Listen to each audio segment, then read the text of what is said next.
First up, Lunar Silver Star Story Touch is landing on Android devices on January the 26th with revamped visuals and quality of life improvements. This was one of the best games back on the PlayStation 1.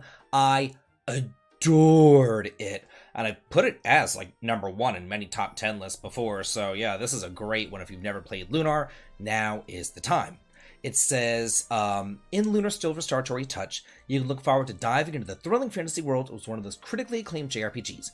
Only this time, you can enjoy higher resolution whenever it comes with both graphics and audio. The new port will also feature widescreen gameplay to keep up with the latest gadgets, as well as Bluetooth control support for that old-school console RPG feel.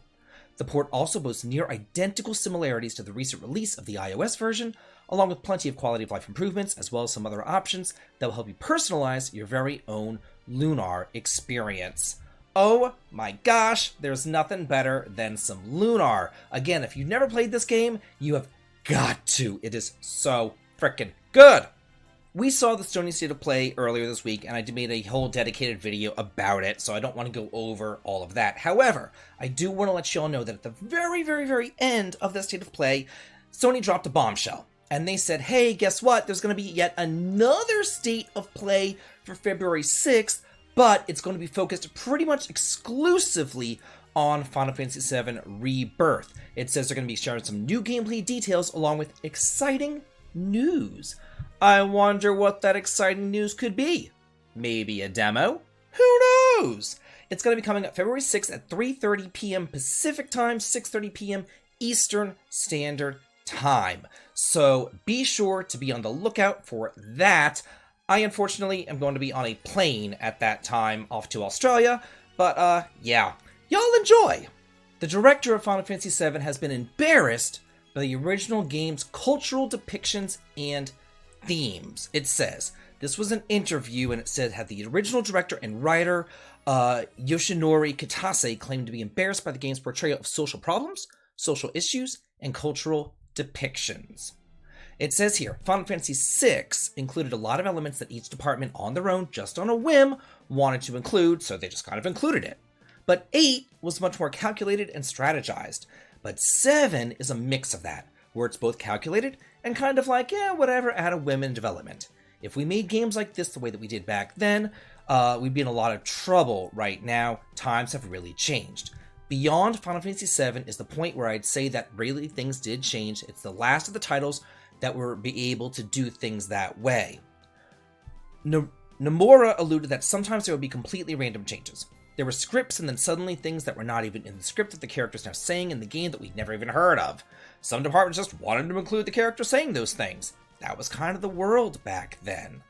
However, Kitase says that he is embarrassed by how the game handled social problems, social issues, cultural depictions, despite it being fiction. He says, considering the way to depict social problems, social issues, and cultural depictions, in some ways, I'm a bit embarrassed by the original title. In its expression, in some ways, it was very young and naive in itself. That is a learning for us, but at the same time, I do believe that perhaps that's one of the reasons why it was so widely accepted. It's not perfect, and it's kind of uneven, and it's jagged, and its young and naive nature of its depiction. Of course, after more than 25 years, there was a lot of personal learning, changes, and growth. But looking back on it, some parts of it, I am a bit embarrassed. Now, Kitase didn't mention exactly what he's embarrassed about. It could be assumed that while many things that offend politically correct Westerners is what he was talking about. It says, many elements of the original game that offend, such as how sex is portrayed in the Honeybee Inn, Tifa's sex appeal, Barrett being a racist stereotype, Cid's mistreatment of his love interest, etc. This is likely the case considering that Square Enix made the Honeybee Inn in the Final Fantasy VII Remake from a gender-free perspective and took modern sensibilities into account. I'm wondering if this is why we saw Cid change from being how we all know Cid to being kind of like a Southern gentleman sort of thing. Like it was a complete 180. So I'm wondering, I guess that's what it is. I was thinking maybe he was like being fake because he wanted to turn in the group to Shinra. Or maybe he was like nice in one timeline. Like he was nice in Zack's timeline because his rocket shot off nicely. But he was mean in Cloud's timeline. Or maybe they just changed his character entirely. Who knows? What do y'all think about this? I would like to get y'all's perspectives in the comments on this one. Here we have good news or bad news, I guess, depending on your perspective. It says Square Enix absorbs Tokyo RPG Factory. This is the studio that produced I Am Setsuna, Lost Sphere, and Anunnaki, all three of which I enjoyed. I will say of the three, I enjoyed Lost Sphere the most. It says that they're going to merge with Tokyo RPG Factory, an absorption type merger the company announced. But here's the deal. Square Enix always owned Tokyo RPG Factory. They were always one in the same. It was just a subsidiary of Square Enix. So basically, rather than shutting the studio down, they were saying, hey, we're going to keep your jobs. You're just going to work for the big company now. You're no longer going to be part of this little special group developing these smaller RPGs. Me personally, I am happy that they weren't shut down entirely. I am happy that they're able to keep their jobs. However, I am upset that this smaller studio is shut down because they did develop games that I personally enjoyed, kind of classic turn-based RPGs, very Chrono Trigger-inspired RPGs, but I guess they just never met the sales goals that they needed to or wanted to have, and therefore they got closed down. So, well, yes, they are able to keep their jobs, we're not able to enjoy any more of their games. That's why I said, good news and also bad news there. Dragon Quest Builders, the original one, is coming to PC on February the 13th, and it includes all previously released downloadable content. It's going to be costing you $28, and if you already own Dragon Quest Builders 2 on the Steam, you'll be able to purchase the first game at a discounted rate. So that's pretty cool. This is kind of like Minecraft meets Dragon Quest, but there's actually a storyline. It's based upon the first game set in the Kingdom of Alefgard, whereas the second game is based upon the second game. So yeah, that's kind of how it works. Hopefully they come out with Dragon Quest Builders 3, but they'll probably do that whenever the HD 2D remake of 3 comes out, just to kind of tie Builders 3 together with 3 HD 2D, since they would be taking place, in the same world. It says, the world of Alefgard has been plunged into darkness, its light stolen by the evil Dragon Lord, and the story begins with the appearance of a young hero with a mysterious ability to build things. And so the stage is set for an epic tale in which the dark world of Alefgard is returned to life with the power of creation. So if you like these games, be sure to pick it up. I already have Builders 1 and 2 on my PS4, so already played and beaten. Now we have a really cool collector's edition called Paradise Killer. And if you haven't heard of this game, it's been out for quite a bit of time over on Steam, as well as digitally available over on the consoles. But now there is a physical collector's edition out for this game, and it's pretty freaking sweet for its price. But let me just talk about the game for a minute. It says, this is a free-form, open-world, first-person exploration investigation type of game. The player investigates the mass murder of Paradise Island's ruling council as they wish, piecing together clues and forming their own arguments to present it in the endgame trial. By choosing how to interrogate suspects and finding any evidence in any order, the player will discover not a singular truth, but a truth that they shape and craft. Find your truth and breathe life back into paradise. You will be getting a physical copy of the game, a lenticular art card, a vinyl sticker sheet, soundtrack downloadable card, padded mouse pad featuring Crimson Acid, acrylic charm featuring Shinji, 5 acrylic character standees, and a collector's edition box. And it is quite the collection right here. You get all the games there, there's the boxes, here are the standees, you get the Shinji charm, the lenticular card, the download card. There's a lot of stuff here. Let me see if I can't push that over there so y'all can see it all. There's just a lot here, and this is a smaller developer, so I think it's important to, number one, support smaller developers, but number two, support physical collector's editions, just physical editions in general, but especially collector's editions that are priced at a normal frickin' price point. One thing to note, it is sold out on Xbox Series X and One and sold out on PlayStation 5. However, there are still copies available on the PS4. The Pokemon Company has reportedly listened, hallelujah, to Scarlet and Violet criticisms. I wonder why they're listening to criticisms. Could there be an upstart Pokemon clone over on the Steam that sold like 20 million something copies in like a week? Maybe there's actually some competition. Maybe they need to, improve themselves. What a freaking concept here! Yeah, Pokemon is shaking in their boots right now, and they're like, wow, we need to actually, create a game that isn't riddled with bugs and that looks, normal and doesn't have weirdos with hair coming down between their eyeballs like a mustache is in the middle of their head or whatever is happening there. So, yeah, it says, to say that Pokemon Scarlet and Violet released in an unsatisfactory state would be a huge understatement. Players flocked to social media at launch to showcase a range of unfortunate glitches in the game, leaving fans angry with developer Game Freak for pushing out the release before it was ready. Today, journalist Andy Robinson commented on social media saying that from what he has heard, the Pokemon Company has been taking the response to Pokemon Scarlet and Violet seriously and will be acting on it for future games. Huh. Yeah. So I guess, we have something to thank Palworld for. Speaking of Pokemon shaking in their boots, they have made an official statement on Palworld that we intend to investigate. They don't name Palworld by name, but it's pretty obvious who they're talking about. It says, the Pokemon Company has finally made an official statement regarding Palworld, saying, we intend to investigate and take appropriate measures to address any acts that infringe on intellectual property rights related to the Pokemon.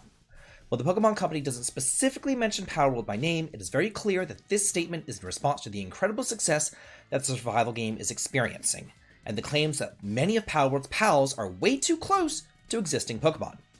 We have received many inquiries regarding another company's game released in January of 2024. We have not granted any permission for the use of Pokemon intellectual property or assets in that game. We intend to investigate and take appropriate measures to address any acts that infringe on intellectual property rights related to the Pokemon. We'll continue to cherish and nurture each and every Pokemon in this world and work to bring together through Pokemon in the future. So, yeah, again, shaking in their little boots about Palworld. I don't want to get into the whole AI drama thing, and I'm not a fan of AI, I'll just put it that way. But I think that competition is definitely healthy, and I'm glad that Pokemon is stepping their game up. I really hope that this game lives up to its hype, because the more stuff that I'm seeing about it, the more it's just pissing me off. Dragon's Dogma 2 will only have one save slot, shared by manual and autosaves. The original Legend of Zelda, back on the original NES. Guess how many save slots? 3. The 4 Dragon Quest games, back on the original NES. Guess how many save slots? 3. We ended up getting SNES games, Secret of Mana, the Fun of Fantasy games. Guess how many save slots? 4. Then we got memory cards. Guess how many save slots you got on the PlayStation? As many as you freaking wanted to, as many as you could, because you get freaking memory cards. But now we're limited to 1? What? IGN Japan has confirmed via a preview that the upcoming Capcom action RPG Dragon's Dogma 2 will only feature one save slot. Additionally, manual and autosaving will share this single save slot, meaning that players must stick by whatever consequences they face across their experiences. This is not new to the series, as Dragon's Dogma Dark Arisen only featured one save slot. Still, newcomers may find this unappealing. Ya think? There's also a rumor going around that Dragon's Dogma 2 will only run at 30 FPS, though that is currently unconfirmed. Wow! Wow! Wow, there's a lot here. Like, come on. Here's the deal. I posted this over on the Twitter, and people were like, it's because of the pawn system. Well, you know what? This is a single-player game.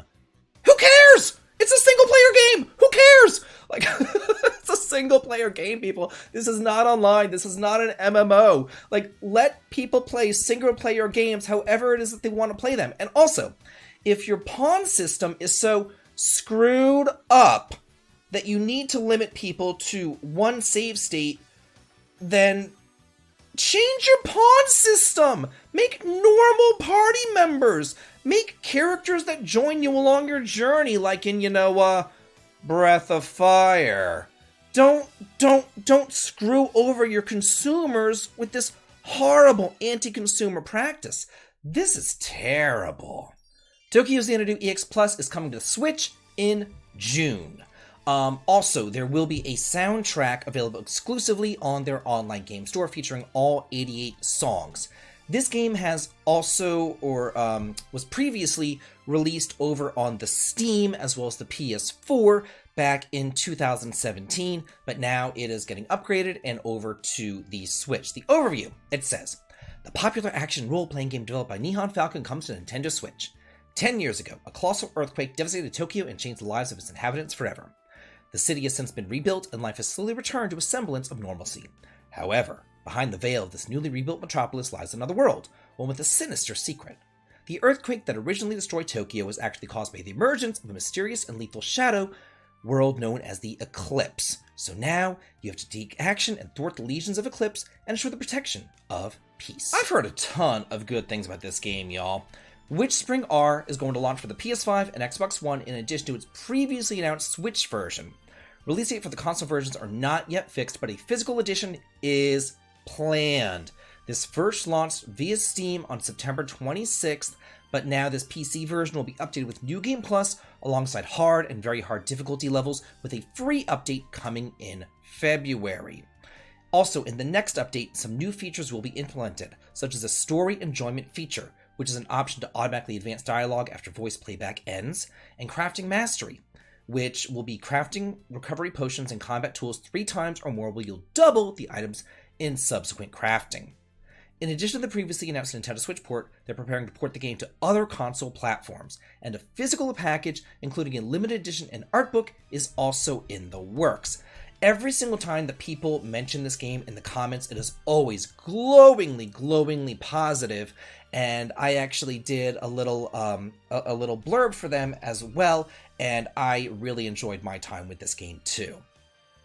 A new turn-based RPG called The Nameless Slay Dragon has been announced for Switch as well as PC. This is a turn-based RPG that's been developed by a one-man Nameless Sword studio over the past 3 years. It's going to launch for the PC on Steam in Q2 of this year, followed by the Nintendo Switch at a later date. It says that it has classic turn-based combat with meaningful choices. Every action that you take is meaningful, including knocking down enemies using skills that will enhance your talents and allow you to learn new skills faster. A free progression system. There's more than 20 different classes with different mechanisms in the game, and the classes can coexist. You can mix and match skills and traits to create unexpected chemical reactions. Sparks of inspiration can be obtained while fighting, exploring, cooking, and even dreaming. Infuse the spark into a skill and eventually make it your own, creating a unique skill and naming yourself.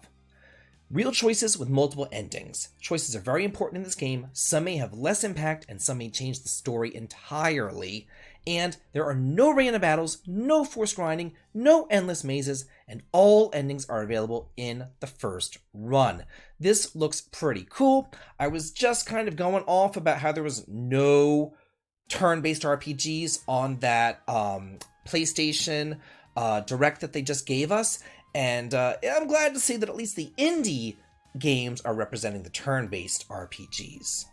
Dreamed Away has a Kickstarter campaign launching on February 1st. There is a PC demo available right now, and I actually reviewed the demo way back when, and I did have my own fair share of problems with it. It was saying that it was going to be very Earthbound inspired. I found it to be kind of more Undertale inspired, with the battle system being Undertale-y, while the overworld was Earthboundy, but then it put you in like this big mazy dungeon or whatever. Anyway, I had my fair share of problems with it. However, the developer came and commented on my video and told me, it was like, hey, thank you so much for your feedback. We're going to be taking that into account, and we're going to be making changes to our game, which I really appreciate whenever a developer can take feedback with grace and poise in the same way that they did. So I thought that I could kind of share the love by sharing their Kickstarter right here. They didn't ask me to do this. I just saw that they're making the Kickstarter, and I remember that I made the review, and I remember how nice the developer was. So I was like, I could do my little part right here. So here is their Kickstarter. I'll put a link to it down in the pinned comment. They are looking for $21,746, and they already have $10,379 with 26 days to go. So it's probably going to get backed. But yeah, if you want to support indie developers, which I do think is very important to do, then go ahead and back this Kickstarter. And another Kickstarter, this is from Zeboid Games, who have made Cosmics Are Heroin, This Way Madness Lies, Cthulhu Saves the World. They have a new game in development called Zombie Fun Run, and their Kickstarter is underway. This one is kind of interesting, though. It's a lighthearted and funny experience, and it says that turn-based combat isn't about defeating all enemies. Instead, Ira and other party members who share a single HP bar must primarily run from the hordes of zombies, and while running from their lives, they have the possibility to either attack their pursuers or defend themselves. Run points, allowing them to move more quickly, can also be expended. Finding the right balance between these different options will be essential for reaching the finishing line.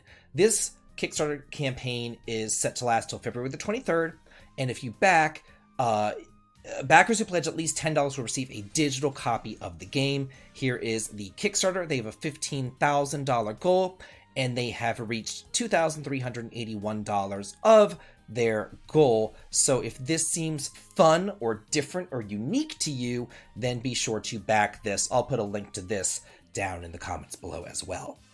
Atelier Mobile, Forgotten Alchemy, and the Polar Knight Liberator is now available worldwide. This is a free-to-play Atelier Mobile RPG. It's available for the PC via Steam, as well as mobile devices. It is now been localized into English.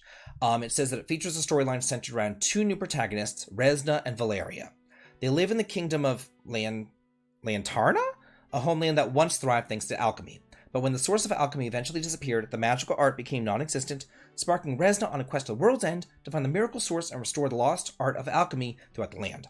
Along the way, many characters from previous Atelier games will make appearances that weave them into this new story, while the signature features of the Atelier series, such as synthesis, battling, and gathering, have been optimized for easy and repeated play. I don't really do a whole lot of gacha, but I have played Atelier, and I do enjoy Atelier. But I also know my good friend, the Kaseki Nut, played this, and he had a lot to say about it, and none of it was good. So I will take his word on it, and just avoid this one at all costs. And now for a final story of the day that I think is a very weird story. So I'm saving it for last as news of the weird, although I will say the Atelier Mobile thing is kind of strange also. That could have also been news of the weird, but whatever. It says, a Final Fantasy VI remake would take 20 years. It'd be bigger than the Final Fantasy VII Remake project. What are these guys smoking? I swear to God. Final Fantasy VII Rebirth director Naoki Hamaguchi and producer Yoshinori Kitase were recently interviewed by the YouTuber Julian Chazy.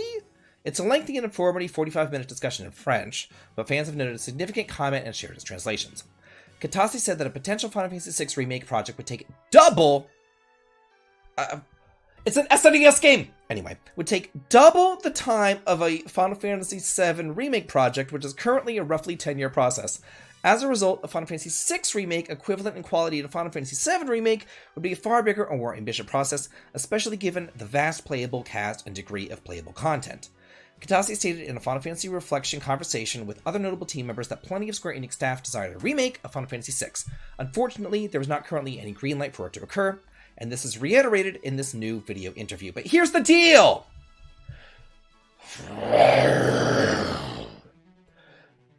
When people wanted a Final Fantasy VII remake, they just wanted it remade, like a normal remake. They wanted it in one game, with better graphics, with better quality of life features, with maybe more side quests, maybe an extra playable character, maybe some more background stuff, some cool new materia combinations, some rebalancing, some extra quests and stuff. That's what they wanted.